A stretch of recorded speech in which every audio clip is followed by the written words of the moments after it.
Hi வணக்கம் மக்களே. இந்த வீடியோவில் நிஃப்டிக்கான வீக்லி அப்டேட் தான் பார்க்க போகிறோம். ஃபஸ்ட்டு மார்க்கெட் செம்ம வாலட்டிலிட்டி பேஸ்ட் ஆன் நியூஸ் மட்டும்தான். டெக்னிக்கல் லெவல்ஸ் வந்து அந்த வாலட்டிலிட்டியில் வந்து எப்போவுமே வந்து அக்யூரஸிங்கிறது கண்டிப்பாக எந்த ஒரு அனலைசிஸ்க்கும் வந்து குறையிற மாதிரி டெக்னிக்கல்ஸ் இப்போ நான் ப்ரைஸ் ஆக்ஷன் யூஸ் பண்ணுறேன்னா அதுக்கும் வந்து ட்ராப் ஆகிறதுக்கான வாய்ப்பு இருக்குது. அதெல்லாம் எப்படி பார்க்கலாம் அப்படிங்கிறத சேர்த்து பார்க்கலாம். தென் ரெண்டாவது இந்த இதில் வந்து நம்ம என்ன பார்க்க போகிறோம் அப்படின்னா ஆப்ஷன்ஸோட open interest buyers point of view and sellers point of view. Open இன்ட்ரெஸ்ட்டில் வந்து 2 பாயிண்ட் ஆஃப் வியூ இருக்குது. அதை பற்றி நம்ம பார்க்கலாம் இந்த வீடியோவில். சரி, ஃபஸ்ட்டு நம்ம வந்து நிஃப்டி லெவல்ஸ் விக்ஸ் எப்படி இருக்குது, கண்டிஷனில் எல்லாத்தையும் என்ன அப்படிங்கிறத ஃபஸ்ட் பார்த்துடலாம். ஓகே, நிஃப்டி எடுத்துக்கிட்டோம் அப்படின்னா நிஃப்டியை பொறுத்தவரையில் லைக் ஜஸ்ட்டு நீங்கள் மந்த்லி சார்ட் வச்சிங்கன்னு வச்சுக்கோங்களேன், சிம்பிளாக தெரியுங்க. இங்கே பாருங்கள், இங்கே ஒரு கோடு, இங்கே ஒரு கோடு, அவ்வளோதான். மார்க்கெட் வந்து வொலட்டைலாக இருந்தாலும் என்னதான் ட்ரம்ப்பு அந்தந்த நியூஸ் வந்திருந்தாலும் இந்த அதாவது February high and February low market அதாவது வைலண்ட் பண்ணியிருக்கு, விக்கு வந்திருக்கு, ஆனால் வந்து பிரேக் பண்ணல. ஸ்டில் இன்சைடராக தான் ட்ரேட் ஆகுது. Market pure consolidation. Just day சார்ட்டை வச்சு டே கேண்டல்ஸுக்கு வந்து பாஸ்ட் 7 days எப்படி போயிருக்குன்னு பார்ப்போம். நமக்கு நல்ல கேப் டவுனு, இங்கே பாருங்கள், ஹெவி கேப் டவுன். ஆனால் வந்து க்ளோசிங் வைக்கல. இது டபுள் டாப்பும்பாங்க இல்லைங்களா, எல்லாம் நினைப்பாங்க ப்ரோ இது டபுள் டாப் தானே, இது பிரேக் ஆகிடுச்சு அந்த மாதிரி நினைப்பாங்க. அது ஆக்சுவலாக பிரேக் ஆகலை, ஓப்பன் ஆகிருக்கு. க்ளோசிங் க்ரீனாக இருக்கிறனால க்ளோஸுங்கிறது மேலே வந்துடும். சரியா?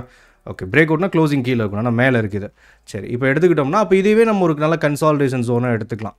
அழகாக மேலே ஒரு கோடு, கீழே ஒரு கோடு. மார்க்கெட் என்ன பண்ணியிருக்கான்னா மேலே ரிஜெக்ஷன், கீழே ரிஜெக்ஷன், மேலே ரிஜெக்ஷன், திரும்ப கீழே ரிஜெக்ட் ஆகிடுக்கான். மீடியமாக இங்கே பாருங்கள், இந்த இடத்துல இருக்கா, இந்த இடத்துல ஒரு பீக் இருக்குது, இங்கே பார்த்தீங்கன்னா தெரியும். இங்கே வந்து ரெசிஸ்டன்ஸ் எடுத்து நின்றுருக்கான், பார்த்தீங்கன்னா தெரியும். இந்த இடம் வந்து லாஸ்ட்டாக மேலேருந்து ஃபால் ஆன பொசிஷன், அங்கே வந்து ரெசிஸ்டன்ஸ் எடுத்து நிற்கிறான். அண்ட் 23,000 அந்த முக்கியமான லெவல் எது அப்படின்னா இந்த இடத்துல நான் நினைக்கிறது வந்து 23,000 கண்டிப்பாக ஓப்பன் இன்ட்ரெஸ்ட் நல்லா இருக்குது. கரெக்டாக? ஓப்பன் இன்ட்ரெஸ்ட் எப்பவுமே 23,000 நல்லா இருக்கும். 23,000லேருந்து 22,900 இது வந்து நல்ல ஒரு ரெசிஸ்டன்ஸாக இருக்கும். அப்போ கம்மிங் வீக் வந்து நீங்கள் அகெயின் மார்க்கெட் நல்லா மேலே ஏறணும், இந்த ரெக்கவரி ஆகிடுக்கு, மார்க்கெட் விழுந்தது நல்லா ரெக்கவரி ஆகும்னா நமக்கு இந்த ஜோனுக்கு மேலே பிரேக் பண்ணி 1 hour மினிமம் 1 hour க்ளோஸ் வைக்கணும். அப்போ தான் நமக்கு வந்து சரி திரும்ப வந்து மார்க்கெட் இந்த பாட்டமில் இருந்தால் டாப் வந்தால் திரும்பவும் டாப் போக போகிறான்னு எடுக்க முடியும். சரியா? நமக்கு விக்ஸை பொறுத்தவரையில் பார்த்துட்டிங்கன்னா விக்ஸு கிட்டத்தட்ட 20ல் நின்றுக்கிட்டு இருக்கு. இங்கே பாருங்கள், விக்ஸ் வந்து 20 ஒரே நாளில் செம்ம ஷூட்டப்பு. நிஃப்டி விக்ஸு வந்து ஃபர்தராக நமக்கு வந்து சிம்பிளாக நம்ம வந்து மார்க்கெட் மேலே போகும்னு நீங்கள் நினைக்கிறீங்கன்னா நிஃப்டி மேலே பிரேக் அவுட் கொடுக்கணும். மினிமம் 1 hour க்ளோஸு, டே க்ளோஸ் வச்சா பெட்ரு. மினிமம் 1 hour க்ளோஸ் வச்சா ரேஞ்ச் எக்ஸ்பெண்ட் ஆகும் அண்ட் நெக்ஸ்ட் ரெசன்ஸ் போகிறது கன்ஃபார்ம் பண்ணிக்கலாம். அண்ட் அப்படி நமக்கு க்ளோஸ் வச்சிருச்சுன்னா விக்ஸு ஃபால் ஆகணும். விக்ஸு மேலே இருந்தால் நமக்கு வந்து செட் ஆகாது. அப்படி க்ளோஸும் வைக்கணும் அண்ட் விக்ஸும் வந்து நமக்கு என்ன ஒரு 19, 18க்கு கீழே வரணும். ஃபர்தராக விக்ஸ் வந்து ஃபால் ஆகி அப்படியே கீழே வந்துச்சுன்னா மார்க்கெட் ஸ்டேபிள் ஆகிறான், சடனாக திரும்ப ஒரு ஃபால் வந்துட மாட்டான்னு ஒரு கெஸுக்குள்ளே போகலாம். சரியா? சிம்பிளாக நிஃப்டிக்கு இதை எடுத்துக்க வேணும். வந்து மார்க்கெட் இல்லை ப்ரோ இந்த ரெசிஸ்டன்ஸில் ரிஜெக்ட் பண்ணிட்டான் நிஃப்டி அப்படின்னா சிம்பிள் ரெசிஸ்டன்ஸில் ரிஜெக்ஷன் ஆகுதான்னு பாருங்கள். கரண்ட் டே க்ளோசிங் இருக்கு இல்லைங்களா, டுடே லோ இருக்கு இல்லைங்களா, பார்த்தீங்கன்னா தெரியும் டுடே லோ. இந்த டுடே லோ அப்படிங்கிறது நமக்கு நல்ல ஒரு சப்போர்ட்டாக நம்ம கன்சிடர் பண்ணலாம். டுடே லோ மார்க்கெட் வந்து மேலே நீங்கள் புட் சைடில் வந்து யோசிக்கிறீங்கன்னா மார்க்கெட் இங்கே ரிஜெக்ஷன் ஆகிட்டு வந்து டுடே லோ பிரேக் பண்ணானா கேப் ஃபில்லிங்க்கு வந்துடுவான். நல்ல சப்போர்ட் நமக்கு எடுத்துட்டோம்னா கீழே 250. சரியா? வீக்லிக்கான சப்போர்ட் 250 நல்ல ஒரு சப்போர்ட்டாக இருக்கும் நமக்கு. டுடே லோவை வந்து மார்க்கெட் பிரேக் பண்ணுச்சு அப்படின்னா ஓகே, இது நிஃப்டிக்கான நல்ல ரேஞ்சாக இருக்கும். நான் எடுத்துருக்கிறது ஒன்றும் வீக்லி ட்ரேட்ஸில் எதுவும் எக்ஸிக்யூட் பண்ணல. நான் பண்ணியிருக்கிறது மந்த்லியோட கேலண்டர் எடுத்திருக்கேன். ஏன்னா எனக்கு அவ்வளோ கம்ஃபர்டபுளாக இல்லை. இந்த விக்ஸ் நான் 14 இருக்கும்போது நான் ட்ரேட் எடுத்துட்டேன். தென் நான் கேலண்டர் ட்ரேட் எடுத்துட்டோமே. நான் என்ன பண்ணியிருக்கேன்னா கரண்ட் மந்தோட அதாவது புட் ஆப்ஷனை வந்து செல் பண்ணியிருக்கேன். Far out of the money, far out of the மணியில் இது லைக் இந்த மணியாக இருந்துச்சு, இப்போ வந்து டீப் இந்த மணி ஆகிடுச்சு. And next month May month இருக்கு இல்லைங்களா, அதை பை பண்ணி வச்சுருக்கேன் சேம் கான்ட்ராக்ட். அதனால் விக்ஸு ஷூட் அப் கொடுக்குதுன்னா ப்ரீமியம் நல்லா ஷூட் அப் கொடுக்கும். பையிங் கான்ட்ராக்ட்டு லாஸஸ் எதுவும் வராது. ரேஞ்சும் வந்து பிரேக் ஈவன் எக்ஸ்டெண்ட் ஆகும். புரியலாம் விட்டுருங்க, பையர்ஸ்க்கு புரியாது. நான் வேணால் என்ன ட்ரேட் எடுத்தேன் அப்படிங்கிறது தனியாக இன்னொரு வீடியோ போடுறேன் சரியா. அது எப்படி எடுத்தேன் அண்ட் வந்து எப்படி போயிட்டுருக்கேன், இது எப்படி ப்ராஃபிட் பண்ணுறேன் லாஸ் பண்ணுறேன்னா அப்படின்னு ஒரு வீடியோ போடுறேன் சரி. நிஃப்டிக்கு இந்த ரேஞ்சை நம்ம வச்சுக்கலாம். தென் பேங்க் நிஃப்டி எடுத்துக்கிட்டோம் அப்படின்னா பேங்க் நிஃப்டியும் பாருங்கள், இது டபுள் டாப்பு திரும்ப ஜோனுக்குள்ளே போயிட்டான் சரியா. திரும்ப வந்து ஜோனுக்குள்ளே போகிறான். டுடே ஹை இருக்கு இல்லைங்களா, டுடே ஹையை பிரேக் பண்ணி மண்டே ட்ரேட் ஆனால் கண்டிப்பாக அடுத்த ரேஞ்சுங்கிறது என்னது இந்த டாப்பு தான் 51,937 போயிடுவான். டுடே ஹையை வந்து நெக்ஸ்ட் வீக் மண்டே வந்து டியூஸ்டே எடுத்துக்கோங்க. பிரேக் ஆகலை, மார்க்கெட் வந்து லோவர் ஆக, நியூஸ்லாம் ரொம்ப முக்கியம். ஏன்னா மார்க்கெட் வலட்டைலாக இருக்குது இல்லைங்களா, அதனால் நியூஸை கண்டிப்பாக நியூஸ் பேஸ் பண்ணி மார்க்கெட் நல்லா மூவ் ஆகும். ஏன்னா இப்போ நம்ம சொல்லிக்கிட்டு இருக்கிற ஒரு ரேஞ்சாக இருக்கலாம், ஓப்பனிங்கே 5% டவுனில் கூட ஓப்பன் ஆகலாம். அந்த மாதிரி தான் குளோபல் கண்டிஷன் இருக்குது. அதனால் இப்போ இருக்கிற கண்டிஷன் வச்சு தான் நான் சொல்கிறேன். பெரிய நியூஸஸ் எதுவும் வரலன்னா லைக் சாந்தமாக ட்ரேட் ஆகும். நியூஸ் தான் வந்து வீக்கெண்ட் 3 நாள் இருக்குது லீவோட, கொஞ்சம் இப்போ வந்து எதாவது நியூஸ் வந்து அன்ஸ்டேபிள் ஆகிடும் சரியா. ஓகே, இது முக்கியமாக டெக்னிக்கலாக மார்க்கெட்டு எப்படி இருக்குது விக்ஸ் எல்லாம் பார்த்தாச்சு. சரி, இப்போ வந்து அது என்ன ப்ரோ செல்லிங்கில் நீங்கள் செல்லிங்கிற பாருங்க, அது பேர் என்ன, ஓப்பன் இன்ட்ரெஸ்ட்டில் வந்து ஏதோ ஒரு அனலைஸ் சொன்னீங்களா, buyers point of view sellers point of view அப்படின்னு. இப்போ ஒரு கான்ட்ராக்ட் எடுத்துக்கிட்டோம்னா, இப்போ வந்து நிஃப்டி எடுத்துப்போம். நிஃப்டி வந்து இப்போ 23,000 அப்படிங்கிற ரேஞ்ச் வச்சுக்கிறோன்னு வச்சுக்கலாம், 23,000 சரியா. இப்போ 23,000 கால் ஆப்ஷன் சிஇ சரியா, கால் ஆப்ஷனு 23,000க்கு 100 ரூபாய்க்கு யாரோ ஒருத்தர் செல் பண்ணுறார் சரியா,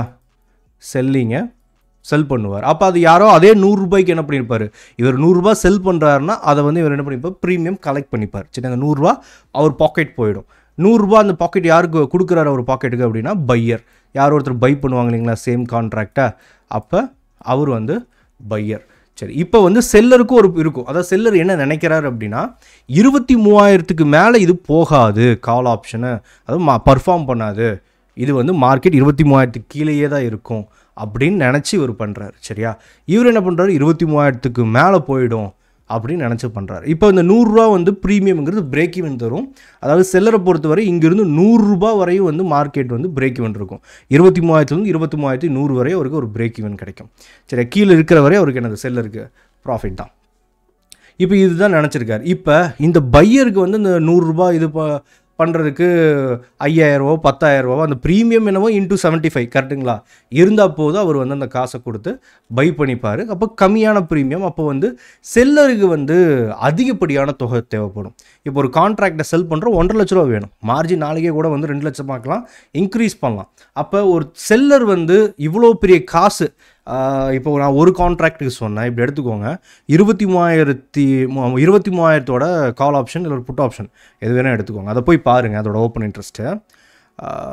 அதில் வந்து அதிகப்படியான ஓப்பன் இன்ட்ரெஸ்ட் இருக்குன்னா எல்லோரும் என்ன பண்ணுவாங்க, பை பண்ணியிருக்காங்க அப்படின்னு நினைப்பாங்க. கிடையாது, அது யாரோ ஒருத்தர் நல்லா செல் பண்ணியிருக்காங்க, இதுக்கு மேலே போகாது. இதுதான் buyers point of view sellers point of view சரி. ஆனால் செல்லர் என்னென்னா அவன் அதிகப்படியாக காசு கொட்டியிருக்கான். இப்போ இவ்வளோ கான்ட்ராக்ட் அங்கே ரைட் ஆகிடுக்கு 23,000 வந்து பையும் பண்ணியிருக்காங்க செல்லும் பண்ணியிருக்காங்க சரி. அந்த கான்ட்ராக்ட் ஓப்பன் இன்ட்ரெஸ்ட் அதிகமாக இருக்குன்னா, ஆனால் விவரம் தெரிஞ்சவன் யார், இன்ஸ்டியூஷன் கரெக்டாக. அப்போ அவனால இந்த அளவுக்கு காசை வந்து உள்ளே போட முடியும். ப்ரொஃபஷனல் ட்ரேடர் ஆர் இன்ஸ்டியூஷன் எப்படி ஒரு நேம் பண்ண வச்சுக்கலாம். ஆனால் இவ்வளோ பெரிய காசு இதுக்கு மேலே போகாதுன்னு என்ன பண்ணியிருக்கான், அவன் அங்கே போட்டிருக்கான். அப்போ பையர்ஸ் நீங்கள் நினச்சாலும் பை பண்ணிக்கலாம் அந்த கான்ட்ராக்ட், நானும் நினச்சாலும் பை பண்ணிக்கலாம். நமக்கு அப்படியே மார்க்கெட்டை வந்து இப்படி மேலே ஏற்றுறதுக்கு இறக்குறதுக்கு முடியாது சரியா. கரெக்டாக 1 லாட் 2 லாட். ஆனால் அவன் வந்து செல் பண்ணியிருக்கான், இவ்வளோ குவான்டிட்டியில் செல் பண்ணியிருக்கானா, அப்போ அவனுக்கு ஏதோ விவரம் தெரியுது அதுக்கு மேலே போகாதுன்னு, அதனால தான் அவன் பண்ணியிருக்கான். அதனால தான் அந்த செல்லர்ஸ் பாயிண்ட் ஆஃப் வியூக்கு வேல்யூ எப்பவுமே பையர்ஸ் பாயிண்ட் ஆஃப் வியூட செல்லர்ஸ் பாயிண்ட் ஆஃப் வியூ ஒரு எட்ஜ் மேலே இருக்குன்னு வச்சுக்கோங்களேன். அப்போ நீங்கள் ஒரு ஓப்பன் இன்ட்ரெஸ்ட் அனலைஸ் பண்ணுறீங்க அப்படின்னா எப்பவுமே செல்லர்ஸ் பாயிண்ட் ஆஃப் வியூக்கு தான் அக்யூரசி அதிகமாக இருக்கும். அப்போ நீங்கள் ஒரு கான்ட்ராக்ட் ஒரு ஓப்பன் இன்ட்ரெஸ்ட் பார்க்குறீங்க, இப்போ வந்து டைரெக்டாக ஓப்பன் இன்ட்ரெஸ்ட் போயிடலாம். இந்த இடத்துல வந்து ஓஐ பாருங்க,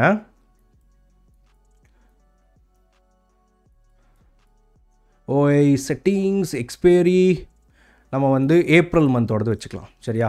ஏப்ரல் மந்த்து இப்போ இந்த ரெட் கலர் இருக்கு இல்லைங்களா, இது கால் ஆப்ஷன். இங்கே வந்து நிறைய ரைட் பண்ணியிருக்கானுங்க.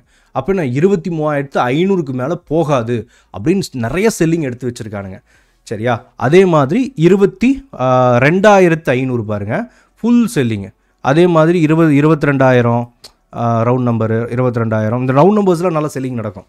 சரியா, இங்கே பார்த்தீங்கன்னா தெரியும். அப்போ இந்த கான்ட்ராக்ட்ஸ்லாம் என்ன பண்ணியிருக்கானுங்க, இதுக்கு மேலே வராது போகாது மார்க்கெட்டு அப்படின்னு வந்து செல் பண்ணி வச்சுருக்கானுங்க. பையும் இங்கே நடந்திருக்கு. ஆனால் அதிகப்படியான காசு யார், பையர்ஸுக்கு தேவை, செல்லர்ஸுக்கு தேவைன்னா அந்த அளவுக்கு கான்ட்ராக்ட் எடுக்கிறதுக்கு பையருக்கு இந்த அளவு கான்ட்ராக்ட்னா பையருக்கு என்ன ஒரு 1 கோடி ரூபாய் 2 கோடி ரூபா 10 கோடி ரூபா போதுமா? அதுவே செல்லருக்கு வந்து அதை விட 10லேருந்து 15 மடங்கு வந்து காசு இருந்தால் தான் அந்த கான்ட்ராக்டை எடுக்க முடியும். அப்படி வச்சுக்கோங்க. அப்போ அவனுக்கு ஏதோ விவரம் தெரிஞ்சுக்கு இன்ஸ்டிடியூஷனல் பிளேயருக்குன்னு அர்த்தம். பெரிய காசு வச்சுருக்கிறவன் காசு அங்கே கொட்டியிருக்கான். சரி, இப்போ வந்து என்ன ப்ரோ அதுக்குன்னு போகாமல் இருக்க முடியுமா? போகலாம்ல அப்படின்னா போனால் இந்த பொசிஷன் என்ன ஆகும், க்ளோஸ் பண்ணுவான். சரி, ஓப்பன் இன்ட்ரெஸ்ட் டிக்ரீஸ் ஆகும். அது சேஞ்ச் இன் ஓப்பன் இன்ட்ரெஸ்ட்டில் பார்க்கணும். இப்போ கரண்ட்டாக ஓப்பன் இன்ட்ரெஸ்ட் அப்படிங்கிறது நமக்கு என்ன இருக்குது, அங்கே நல்ல ரெசிஸ்டன்ஸாக செயல்படும். இந்த மாதிரி ஓப்பன் இன்ட்ரெஸ்ட் எல்லாம் நம்ம என்னவா எடுத்துக்கலாம்னா சப்போர்ட் அண்ட் ரெசிஸ்டன்ஸ் அந்த மாதிரி யூஸ் பண்ணிக்கலாம். சரியா, ஓகே. இப்போ வந்து நமக்கு அதிகப்படியான ஓப்பன் இன்ட்ரெஸ்ட் கால் ஆப்ஷன் சைடில் பார்த்துட்டோம் அப்படின்னா எங்கே இருக்குன்னா 23,500 கீழே வந்து இருக்கிறதுல அதிகப்படியானது வந்து 22,000.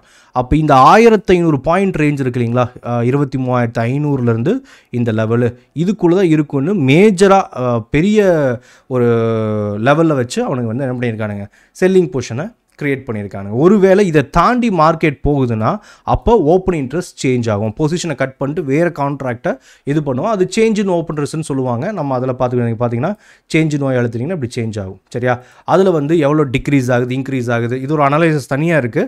டீப்பாக பேசலாம் ஓப்பன் இன்ட்ரெஸ்ட்டை வச்சு. நான் அதாவது மேலோட்டமாக சொல்லி கொடுக்குறேன் இந்த பார்ஸை மட்டும் வச்சு எப்படி வந்து நம்ம ஓப்பன் இன்ட்ரெஸ்ட்டை அனலைஸ் பண்ணுறதுன்னு. இதான் இந்த 2 பாயிண்ட் ஆஃப் வியூ இருக்குது. எப்பவுமே நான் சூஸ் பண்ணிக்கிறது செல்லர்ஸ் பாயிண்ட் ஆஃப் வியூ தான். அதுதான் நல்லா ஒர்க் ஆகும். தவிர்த்து பையர்ஸ் பாயிண்ட் ஆஃப் வியூ பெருசாக நான் ஒர்க் ஆனது பார்த்ததில் மேபி நீங்கள் வந்து பையர்ஸ் பாயிண்ட் ஆஃப் வியூ வந்து யூஸ் பண்ணுறீங்க அப்படின்னா அதை பற்றி சொல்லுங்கள். And sellers point of view நல்லா சப்போர்ட் அண்ட் ரெசிஸ்டன்ஸாக இந்த லெவல்ஸ்லாம் நல்லா ஒர்க் ஆகும். சரியா, ஓகே. வேறு ஏதாவது டவுட் கமெண்ட் இருந்தால் பண்ணுங்கள், நம்ம நெக்ஸ்ட் வீடியோவில் பார்க்கலாம்.